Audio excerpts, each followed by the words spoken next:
খালা সেই রাত্রে আপনি আমারে কি খাওয়াইছিলেন একটু বলবেন? তুমি কোন রাতের কথা বলতেছো?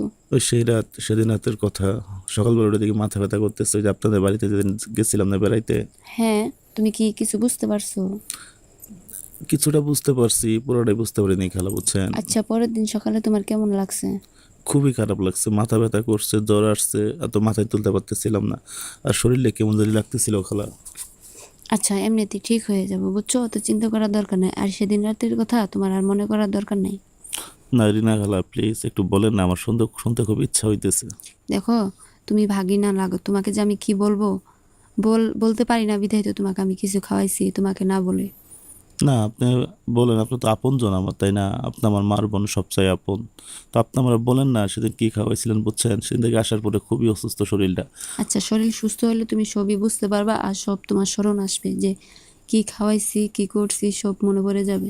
না আমি মাঝখানে রাতে 3টার সময় একটু জাগনা পাইছিলাম, তখন দেখলাম রুমে শুধু আপনি আর আমি, আর কেউ নাই, খালু নাই, আমার খালাতো ভাই ওইও নাই। আপনি কিরম জানি করতেছেন, তো আবার ঘুমাই গেছি, বুঝছেন, আর কিছুই বলতে পারতেছিলাম না। শোনো, কিছু কথা গভীরে যাওয়াটা ভালো না, বুঝতে পারছো? কেন খালা? কেন মানে কেন? তোমার মাকে কিছু বলে দিছো? মারে কি বলবো? আপনার কথা কি মারে বলবো? আমি কিছুটা বুঝতে পারছি, আন্দাজ করতে পারছি। আচ্ছা, বুঝতে পারছো, আন্দাজ শুনেন, করতে পারছো, রিনা ভালো খালা, লাগে নাই কিছু রিনা খালা শুনেন না, কিছু আন্দাজ করতে পারছি কিন্তু পুরাপুরি শিওর না। আমি কনফিউজ আছি যে আমি যেটা ভাবতেছি এটা কি হয়েছে কি হয় নাই, এটা নিয়ে টেনশন আছি, নাই আপনারা ফোন দিয়ে জিজ্ঞেস করতেছি। And তুমি যেটা ভাবতেছো সেটা হয়েছে, তো তোমার কাছে কেমন লাগছে সেটা আমি কখনো মানে শুনি নাই। আচ্ছা আচ্ছা শুনেন, আমি কি ভাবতেছি আপনি কি বুঝতেছেন, নিশ্চয়ই আপনি আমার সাথে অন্যরকম কিছু করছেন। তোমার যেটা ভাবনা সেটাই ঠিক আছে। মানে কি? হ্যাঁ, এটাই মানে। আপনি না আমার খালা, তো কি হয়েছে? তো আপনি এরকমটা আমার সাথে করতে পারলেন? তোমার সাথে এমন কি কাজ করছি যে এরকমটা করতে পারবো না? আপনি শোনো, তো ভালো জানেন, আমি তো হুঁশে ছিলাম না। আমি তোমার খালা, তুমি আমার কাছ থেকে বিপদে পড়লে টাকা নেও, যেটি যে কোনো কারণে খালার কাছে আবদার করো। আমি কেন ভাগ্নের কাছ থেকে এটুকু আবদার মানে আদায় করতে পারবো না? আপনি কি বলতেছেন আমি কিছুই বুঝতেছি না, বুঝছেন মানে খালা। আমার খুব ইচ্ছুক ছিল তোমার প্রতি কিছু একটা না করার না না জন্য। না না, এটা কিভাবে হই খালা বলেন তো? আপনি আমার খালা, আমি আপনার ভাগিনা, এখানে তো বিশ্বাসটা আরো অবিশ্বাস হয়ে গেল, আপনার প্রতি তো কোনো বিশ্বাসই থাকলো না। আরে পাগল, তুমি তো ছোট মানুষ, তুমি এখনো কিছু বুঝো না। বিশ্বাস কি জিনিস বুঝো তুমি? না বুঝি না, আপনি একটু বুঝাই দিলে ভালো হইতো না? আর শোনেন, আপনি ওইগুলা এইগুলা খাওয়াই করতে হইব, আপনি আমার ডাইরেক্টলি আচ্ছা, বলতেন, আপনি বলে ডাইরেক্ট দেখতেন আপনার বাগিনাকে। ডাইরেক্টলি বললেন তোরা তো তুমি আর রাজি হইতো না। অনেক বাহানা দেয় তার, যে খালা দেখেন আপনার এখন সাথে আমার খালা ভাগ্নের সম্পর্ক, এটা কখনো হয় না, এটা চলে না, এটা সমাজে মেনে নিবে না। অনেক ধরনেরই তুমি অজুহাত বা বাহানা দেখাতা। এখন তো ওইটা হয়েই গেল, এখন তো এখন হয়ে গেছে না? এখন তুমি আমাকে বলবা যে খালা, আমার আর কখনো এগুলো খাওয়া লাগবে না। খালা আর একবার একটু। আসসালামু আলাইকুম রহমতুল্লাহি ওবরাকাতু। সম্মানিত দর্শক, এতক্ষণ আমরা একটা অডিও কল রেকর্ড শুনতে পেলেন। এই কল রেকর্ডটা হচ্ছে বানোয়াট এবং ব্যক্তিহীন। প্রিয় দর্শক, প্রতিনিয়তই সম্পর্কের নাম উল্লেখ করে এক এক সময় এক একটা ফোন আলাপ এবং ভিডিও তৈরি করে প্রতিনিয়তই সোশ্যাল মিডিয়ায় আপলোড করা হচ্ছে। প্রিয় দর্শক, আজকের এই ফোন আলাপটা সম্পূর্ণ যুক্তিহীন এবং বানোয়াট। তবুও যারা সবসময় এইসব ফোনালাপগুলা পছন্দ করেন তাদের জন্য আজকের এই ফোনালাপটা তৈরি করা হলো। তবুও এই কথাগুলো আপনাদের কাছে কতটুকু যুক্তিসঙ্গত মনে হলো অবশ্যই কমেন্ট করে জানাবেন। প্রিয় দর্শক, এখন আমরা একটা গুরুত্বপূর্ণ ভিডিও দেখতে পারবো, যেই ভিডিওটা দেখলে রীতিমতো আপনারা অবাক হবেন। বর্তমানে মডেল রিজিকার একটা চাঞ্চল্যকর তথ্য সোশ্যাল মিডিয়ায় ভাইরাল। তার এই কাজটা কিভাবে হলো এবং কি তার এই কাজটা করার পেছনে কে কে ছিল, এই বিষয়টা বুঝতে পারবেন। চলুন প্রিয় দর্শক, না টেনে শেষ পর্যন্ত এই মডেল রিজিকার আজকের এই ভাইরাল ভিডিওগুলো আমরা দেখব। এই পুরো বিষয়টা দেখার পর আমরা ভিডিওর লাস্টে কথা বলবো। তার আগে আমার ছোট্ট একটা রিকোয়েস্ট, আপনি যদি আমার চ্যানেল নতুন দর্শক হয়ে থাকেন অবশ্যই ভিডিওতে একটা লাইক দিয়ে চ্যানেল সাবস্ক্রাইব করে আমাদের সঙ্গেই থাকবেন প্রতি মুহূর্তের এমন ভাইরাল নিউজ এবং খবরগুলো পাওয়ার জন্য। চলুন প্রিয় দর্শক, না টেনে শেষ পর্যন্ত আজকের এই ভাইরাল তথ্যগুলো আমরা জেনে আসি। বিনোদন অঙ্গনে আরও একটি অকাল। রাজধানীর একটি ফ্ল্যাট থেকে উদ্ধার করা হলো ছোট পর্দার পরিচিত মুখ ও মডেল ঋতিকা। তার এই আকস্মিক চলে যাওয়া স্তব্ধ করে দিয়েছে পরিবার, সহকর্মী ও ভক্তদের।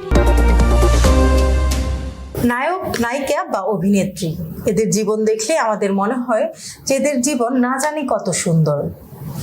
লাইটিং, মেকআপ, সুন্দর সুন্দর পোশাক, খাওয়া, ঘোরাফেরা, এগুলি দেখলেই মনে হয় ইস, তাদের মতো যদি জীবন পেতাম।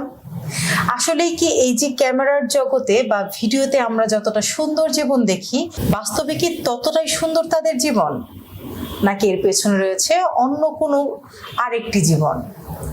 হ্যাঁ দর্শক, আজ আমরা জানাবো এরকম একটি ঘটনা। গতকাল 15 আগস্ট বসুন্ধরার আবাসিক এলাকার একটি বাসা থেকে অভিনেত্রী রিধিকা রিধির ঝুলন্ত দেহ উদ্ধার করা হয়। এটি আসলে কি, এই বিষয়ে আমরা বিস্তারিত জানবো আমাদের সহকর্মী সোহেল মাহমুদ থেকে, এবং আপনাদের সাথে রয়েছে আমি স্নিগ্ধা আখি। জি সোহেল মাহমুদ। ধন্যবাদ আখি আপনাকে, ধন্যবাদ নতুন সময় সকল দর্শককে যারা এই অনুষ্ঠান দেখছেন। আমরা আজকে আপনাদের যে ঘটনাটির অনুসন্ধান জানাবো সেটি খুব একটি ঘটনা, এবং এই ঘটনাটি ঘটেছে গতকাল 15 আগস্ট ভোরে রাজধানীর বসুন্ধরা আবাসিক এলাকার একটি বাসা থেকে অভিনেত্রী ও মডেল রিধিকা রিধিকে তার নিজ রুমের ফ্যানের মধ্যে ঝুলন্ত অবস্থায় উদ্ধার করা হয়, এবং তাকে সে অবস্থায় উদ্ধার করে কুর্মিটোলা জেনারেল হাসপাতালে নিলে কর্তব্যরত চিকিৎসক তাকে ঘোষণা করে, এবং ভাটারা থানা পুলিশ সেই কুর্মিটোলা হসপিটাল থেকে তার বুঝে নিয়ে ময়নাতদন্তের জন্য ঢাকা মেডিকেল কলেজ মর্গে পাঠিয়ে দেয়। এবং সেই সাথে ভাটারা থানা পুলিশ তার যে বাসা আছে, অর্থাৎ যে ঘটনাস্থল, সেই ঘটনাস্থল পরিদর্শন করে এবং সেখান থেকে বিভিন্ন আলামত সংগ্রহ করে, এবং সেই সাথে তার যে ব্যবহৃত মোবাইলটি, সে মোবাইলটিও জব্দ করে। এবং মোবাইলের কল রেকর্ড থেকে পুলিশ জানতে পারে যে ভিডিও কলে থাকাকালীন সে তার এই যে এই ঘটনাটি সে ঘটিয়েছে, এবং ভিডিও কলে রিধিকা রিধি যার সাথে কথা বলছিল সে তার কথিত প্রেমিক হাসিবুর রহমান। এবং আরেকটি কথা জানিয়ে রাখি আখি, এই যে অভিনেত্রী ও মডেল রিধিকা রিধি, সে কিন্তু তার কাজের জন্য একাই এই যে বসুন্ধরা আবাসিক এলাকার যে বাসাটি সেখানে থাকতো, তার পরিবার থাকতো গ্রামে।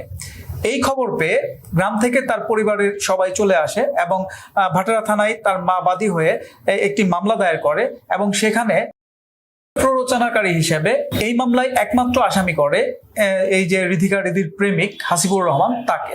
পরবর্তীতে পুলিশ যখন এই রিধিকা রিধির বাসায় যায়, সেখান থেকে কিন্তু এই হাসিবুর রহমানকে গ্রেপ্তার করে। একটি জিনিস জানার ছিল, যেখানে আপনি বললেন যে এই যে অভিনেত্রী রিধিকা রিধি তিনি অভিনয়ের জন্য একাই ওই আবাসিক এলাকার বাসাটিতেই বসবাস করতেন, তো সেক্ষেত্রে হাসিবুর রহমান হাসিবকে ওই সময় তার বাসা থেকে পুলিশ কিভাবে গ্রেফতার করলো? আগেই বলেছিলাম, পুলিশ যে রিধিকা রিধির মোবাইলটি জব্দ করে সেখান থেকে কিন্তু তার কল রেকর্ড অনুযায়ী বুঝতে পারে যে এই যে একটি ভিডিও কলে থাকাকালীন সে কিন্তু এই ঘটনাটি ঘটায়, এবং সেখানে এই ভিডিও কলে কিন্তু ছিল হাসিবুর রহমান, যাকে পুলিশ সহ তার যে অভিভাবক তারা সবাই রিধির প্রেমিক হিসেবে উল্লেখ করেছে।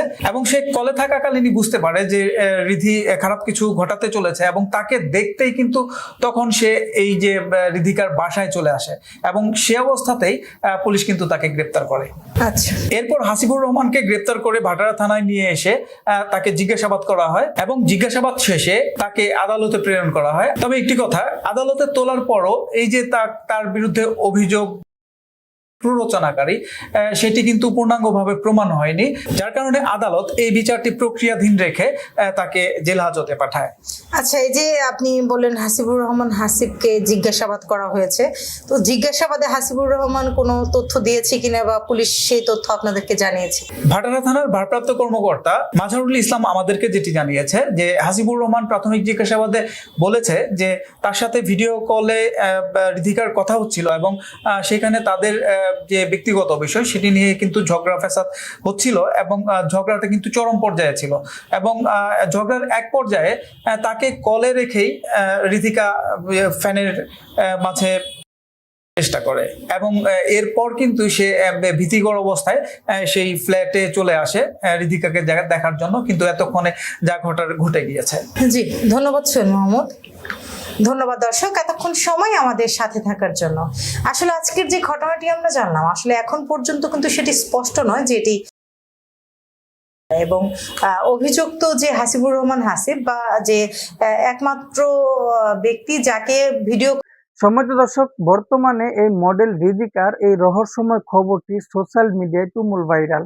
যে বিষয়গুলো নিয়ে এই মডেল রিধিকাকে নিয়ে একটা চাঞ্চল্যকর তথ্য পেলেন আজকের এই মাত্র পাওয়া নিউজের মাধ্যমে। সম্পূর্ণ এই নিউজটি আপনাদের কাছে কেমন লাগলো অবশ্যই কমেন্ট করে জানাবেন। তো দর্শক, প্রথমে আপনাদেরকে একটা বানোয়াট ফোন আলাপ আপনাদের মধ্যে শেয়ার করছিলাম। এই ফোন আলাপের ভিতরে খালা এবং ভাগ্নের যে কথোপকথনগুলো হলো, এই বিষয়গুলো আপনাদের কাছে কতটুকু যুক্তিসঙ্গত মনে হলো অবশ্যই কমেন্ট করে জানাবেন।